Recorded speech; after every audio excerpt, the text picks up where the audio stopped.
خب سلام عرض می کنم خدمت شما دوستان عزیز، مهندسین گرامی، دانشجویان و علاقه‌مندان به یادگیری نرم افزار واتر جیمز. بنده یعقوبی هستم،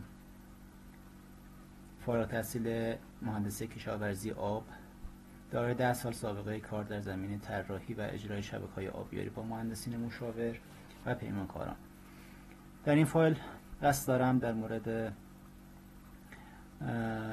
نرم افزار واتر جیمز و آموزش نرم افزار واتر جیمز و همچنین طراحی خط انتقال با استفاده از نرم افزار واتر جیمز در خدمتتون باشم. قبل از شروع دوره و اینکه بخوام محیط واتر جیمز رو خدمتتون توضیح بدم، ابتداءً طریقه نصب نرم افزار رو خدمتتون به صورت خلاصه و مفید ارائه خواهم داد که دوستان برای نصب نرم افزار مشکلی نداشته باشن. خب من نرم افزار رو قبلا دانلودش کردم، تو این فولدر آموزش یک ریختمش. شما میتونین از سایت های مختلفی نرم افزار رو بگیرین، دانلود کنین، حتما با کرک شده شو دانلود کنین که فایل کرک همراهش باشه. اگر فایل کرک همراهش نباشه و نرم افزار رو نصب کنیم، نرم افزار براتون کار نخواهد کرد و ران نخواهد شد. حتما فایل کرک همراهش باشه و من طریقه نصب این نرم افزار رو خدمتتون سریع خواهم گفت. من الان نرم افزار رو از روی سیستم خودم پاکش کردم، مجددا نصب میکنم. خب فایلی که باز میکنین، فایل ستابش رو دوبار روش کلیک میکنین و مراحل نصبش شروع خواهد شد.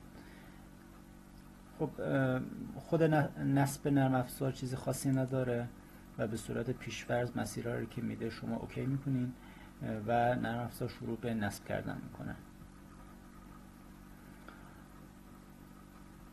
خب تو این فایل آموزشی من ابتداءً توضیحات کلی در مورد نرم افزار خدمتتون ارائه خواهم کرد. بعدش یه مثالی رو که یک خط انتقال هستش با هم دیگه کار خواهیم کرد و مراحل طراحی رو از ابتدا تا انتهای کار، یعنی یه زمین خالی که فقط خطوط توپوگرافی توش هست ما به اصطلاح تحویل میگیریم و طراحیش رو انجام میدیم.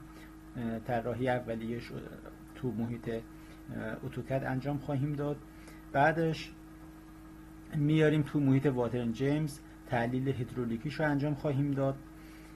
خدمتتون عرض کنم مجددا میبریم توی محیط اتوکد و اونجا ما کارهای تکمیلی و تولید نقشه نهاییمون رو انجام خواهیم داد. خب من تو این مرحله از نصب واتر جیمز گزینه نکست رو میزنم. تو قسمت بعد اینجا آی اکسپتش رو انتخاب میکنیم، تیکش رو میزنیم و مجددا نکست رو میزنیم و تو این قسمت هم گزینه نکست رو میزنیم و اینجا گزینه اینستال رو میزنیم تا نرم افزار مراحل نصبش رو انجام بده. خب نرم افزاری که من کار میکنم V8i Select سری 6 هستش که نصب و طریقه نصب کرکش با نسخه های قبلیش فرق داره که خدمتتون عرض خواهم کرد.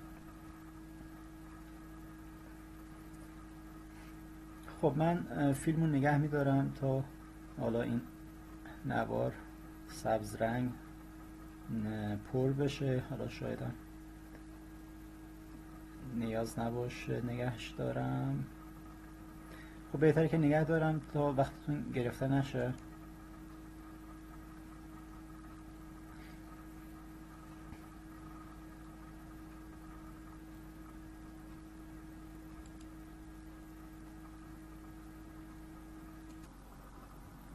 خب دوستان عزیز، نرم افزارمون نصبش تمام شده و چیز خاصی نداشت. من فقط فیلمو نگه داشتم.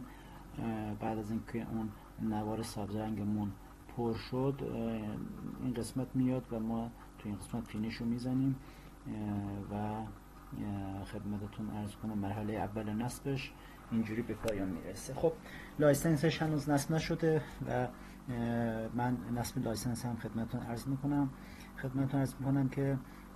که بله اینجا ارور همون لایسنسی به ما میده، میگه هنوز لایسنسش نصب نشده. ما اینو میبندیمش، میریم توی پوشه کرک. ما دو تا فایل داریم اینجا، یه بنتلی اگزه داریم، یه دونه هم پسورد.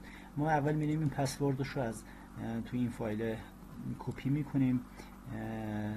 میکنیم و میبریم تو قسمت اگزش، اونجا پیستش میکنیم. خیلی نصبش هم راحت، خیلی سختی چنانی هم نداره. اینجا رانو میزنیم و تو این قسمت این پسوردش رو پیست میکنیم، اینجا اوکی میزنیم